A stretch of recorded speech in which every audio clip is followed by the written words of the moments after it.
Welcome to November, everyone. I'm Kelly Moore with the Missoula County Extension Office, and I'm glad to be here with you today in the beautiful Missoula Public Library. I had a few minutes to look around at all the books, and it's so exciting to be in here. I think you're going to love being in here. There'll be a lot of great recipes for you to find. So when we think about November, we start thinking about holidays and Thanksgiving.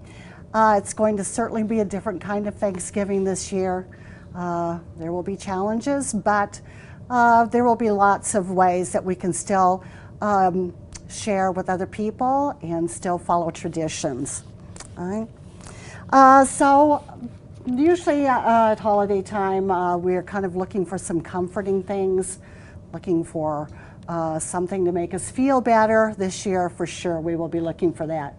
So food is always a good way to kind of work through anxiety, just trying out new recipes, having comfort foods for your family and friends. So I hope you will use some of the recipes that we are making today. All right. I chose to look at stuffing because stuffing brings on a lot of feelings, different feelings in people. Some people might immediately think, wow, I hate that stuff. Why do we have stuffing for Thanksgiving? And some people say, wow, that's my favorite thing that we have for Thanksgiving. So whichever page you're on, hopefully today will change your mind or just make you more excited about having Thanksgiving stuffing. Okay? A lot of people are used to stuffing that comes in a box, and that's fine too. If that's what you like, it's all good. So we aren't going to do that kind today, and hopefully this will challenge you to maybe think outside of the box, okay? So that's what we're going to do. I always like to start with a little history first, like have we always had like stuffing for Thanksgiving? We always think about where Thanksgiving tradition started, so I looked that up a little bit, and actually it dates back to Roman times. So the first incident of anyone having any kind of stuffing was back in the 1st century AD. So they didn't typically stuff a turkey, however. So there were other things that were stuffed, sometimes peacocks, but the most favorite thing to stuff was something called a dormouse. So that was very surprising to hear about that. I guess that was a great delicacy. I can't imagine stuffing a mouse with stuffing. So if you have had that as your tradition, please get a hold of me and we'll talk. All right. So when stuffing kind of gotten to be a little more popular was after the first Thanksgiving meal. Okay. We don't have any record of that, but we just assume that the Pilgrims didn't have stuffing in their menu. Right? It got to be more popular in the late 1800s. Okay? And today it wouldn't be complete without having stuffing. Right? There's kind of a few steps in stuffing and a lot of decisions to make. Okay? The first thing you need to do is choose a bread. You can actually choose any kind of bread you would like, and it does make a difference in how the stuffing will taste. So today I'm going to show you a couple of different varieties. The second thing is to make the base for the stuffing, because obviously stuffing's more about what's added to it than the bread itself. Then you can mix different things with it. We'll talk about that as well. Some people like meat in their stuffing, some people don't. You can actually stir in other things too, such as dried fruit, cheese. Some people put peppers in there as well. And then how you bake the stuffing. That makes a difference too. Okay? It's very important too when we talk about making anything, we talk about food safety for a little bit. Okay? Some people like to actually make the stuffing and then put it into the bird. So that's where it's very important to make sure you cook it to the appropriate temperature, which is 165 degrees. To check the turkey, a lot of it depends on what size your turkey is as to how long it will take. I recommend getting the USDA guide to the countdown to Thanksgiving holiday. It gives you times to cook a turkey, stuffed and unstuffed. So it takes out the guesswork. all right? We certainly don't want you to get sick on Thanksgiving. Maybe from eating too much, but not because your turkey isn't safe to eat. So that's a very good resource to have on Thanksgiving, okay? So the next thing we want to talk about, how to start with our stuffing, is to talk about the bread. That was the number 1 thing to choose, all right? Now, if you go to the store and look for something called stuffing, you might find this. This is breadcrumbs. Well, not really crumbs, they're actually pieces of bread. This doesn't have anything but the bread itself. Sometimes the bread is seasoned a little bit. You have to read the labels to find out. So this will make 1 order of stuffing that would feed, let's see, I think it says feed about 8 people. That's a pretty small serving of stuffing. So if you really like it, you might need to get 2 of these. Or you can make your own bread to start with, whether you bake it yourself, get it from the bakery. I've used a combination of bread here. This is what you can do. It's a good way to use some stale bread. You want your bread to be a little bit stale. I've actually, and this is just pieces, you know, you think, wow, this doesn't make a very good sandwich, but it's good to save for stuffing. So right away you can almost start collecting the kind of unusual pieces of bread and freeze them, and when it gets closer to Thanksgiving you can take them out. What I've done is take this bread and put it on a cookie sheet, put it in the oven at 200 degrees for about half hour to 45 minutes, and it slowly dries out. You want it to be very dry, because the whole point of the stuffing when we put liquid in is for the bread to absorb the liquid, okay?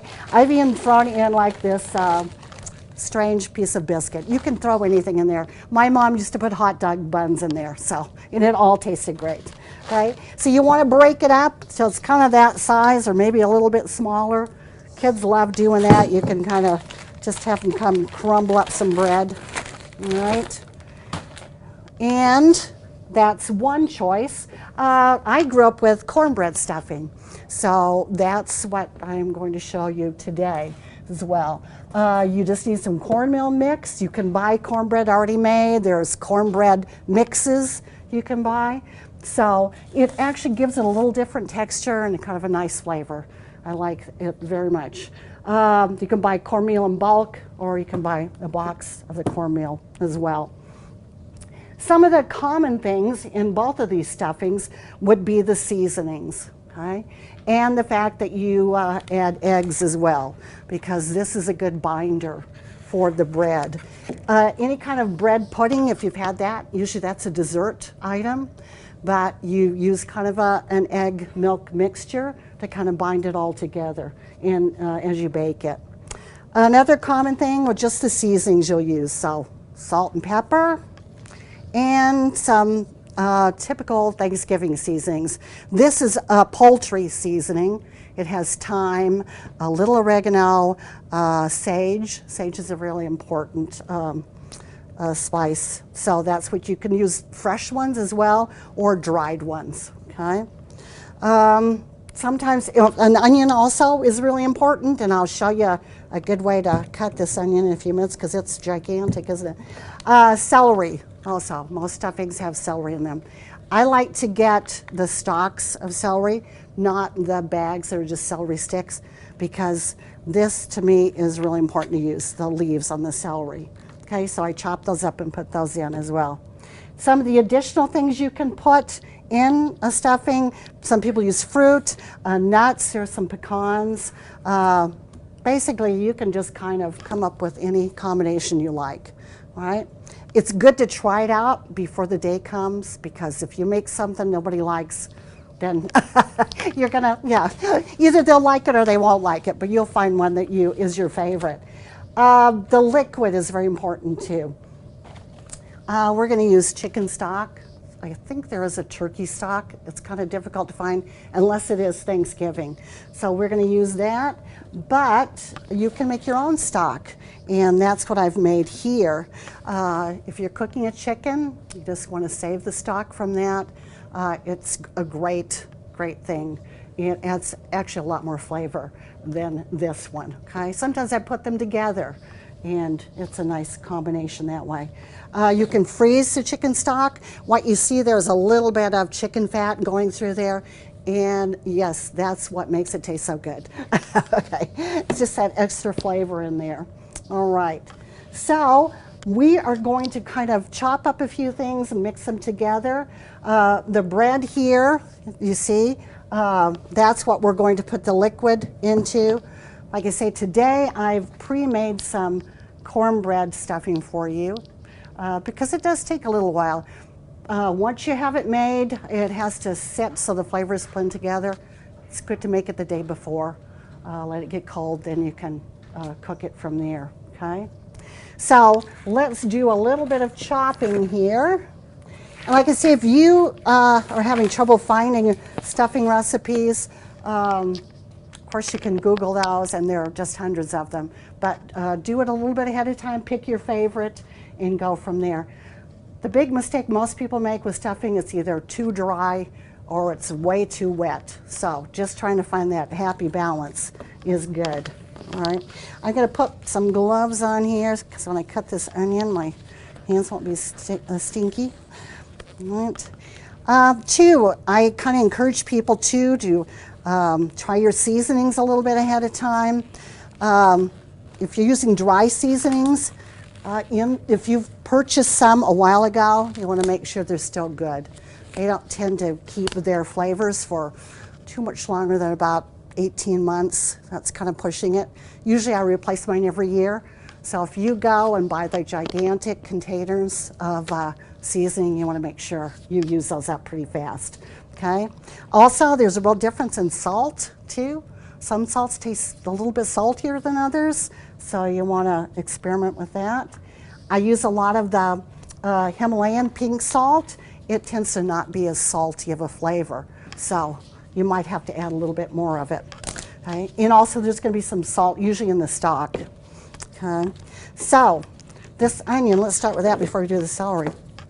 Okay, this is a gigantic onion. If we're just making enough for, say, 6 to 8 people, we're not going to chop up this whole thing, okay? So what you want to do with your onion is just kind of cut it down the middle from the stem to the end, all right? And it's going to be like this. Just keep the skin on there, okay, for now.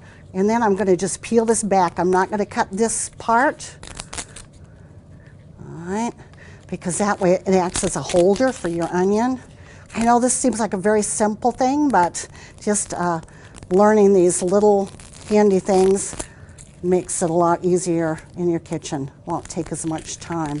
Okay. That way, if you don't use the whole onion, it's still holding together. Okay. So I'm going to cut through, not all the way through. Okay. Down. And this seems like it might be a sweet onion, so because I'm not crying yet. All right. Okay. Got that there. All right, so we're just going to chop through a little bit. They don't have to be really tiny pieces. I think it's kind of nice to keep a little bit larger pieces. All right. And then what we don't use, I can just fold that back up and stick it in a bag for later on. Okay. So once we have that chopped, there we go. We're going to go with our celery here, and then I just make smaller pieces. Nice to have a sharp knife to use. That makes a big difference. All right. All right. Now, whatever your recipe calls for, I have to say, for stuffing anymore, I make it up myself. So after you've made it a lot, you just kind of know. All right. So you get these two together. Now, at this point, if you like some of the recipes where you're going to add other things, for example, if you're going to add meat, you want to cook your meat separately. Drain it off, so if it's sausage especially, drain it off and save it. And then you can throw this stuff in with the meat after it's cooked a little bit, or put them all together after when you've cooked this on its own. Sometimes people use cut up link sausage. If that's cooked, you can add that in. If it's not cooked, again, do it separately. let's see what else. Apples, you can throw in an apple with the onion and celery. Anything dried, you won't need to do till the very end, okay? Nuts, sometimes I toast them first before I throw them in. It really gives a nice flavor. All right, it doesn't take long to toast. It's easy to burn them. All right. And the eggs too, I usually I add 2 to begin with, unless these are pretty small. So if you're making a whole lot, then you might want to add the 3 eggs. Just whip those together with the chicken stock and then toss it in, okay? The chicken stock, you can kind of add a little bit to start with. Then if it looks like it's still dry, add a little bit more, okay? So just go that way. Also, when you bake it, you're pretty much just going to cook it at 350. And what I've done is put it in a casserole here. Okay, just like the cooking shows. All right. Here we go. Now, this is a cornbread stuffing. Okay, kind of shifted when I carried it over here. All right. So you want to cook it where the top is a little bit toasty. All right. And you can see it looks a little darker. That's because the browning, but also the sage. I happen to love sage. I put a lot of it in there. And so it does make it a little darker color, okay? Again, the cornbread, it's very easy to crumble that up. But I also left this sitting out for, let's see, I cooked it yesterday, so it was out for about a day. I also put that in low temperature, 200 degrees in the oven, after I crumbled it up a little bit and let it dry out too. You want to try to get out all that moisture, okay? Because you're putting the moisture back in, you want it to be moist that way. So that's kind of a quick run through with stuffing. Again, there are lots of recipes out there. Try and find your favorite or talk to other people. Everybody's got a tradition of how to make it. And I just hope it won't intimidate you to make your own. I think you're going to find out how much you enjoy it. But if you want to go to stovetop stuffing, that's fine too. Everything is good. As long as you're together with the people you care about. That's what Thanksgiving's all about. So, let's see. Once the stuffing's made, there we go. It's kind of nice to serve it in special dishes you only use for holidays. So we're just going to kind of spoon this out here. Stuffing tastes even better the next day or the day after that if you have any left. Okay. Another thing I've forgotten to say too, when you're making cornbread, the typical cornbread in this part of the country tends to be sweet. So that won't taste as good if you're making cornbread stuffing. So you want to use a recipe that really has little to no sugar, okay, for the best flavor. Oh, all right. So there you have it. Quick talk about stuffing. So I hope you enjoy making it, and happy Thanksgiving, everyone.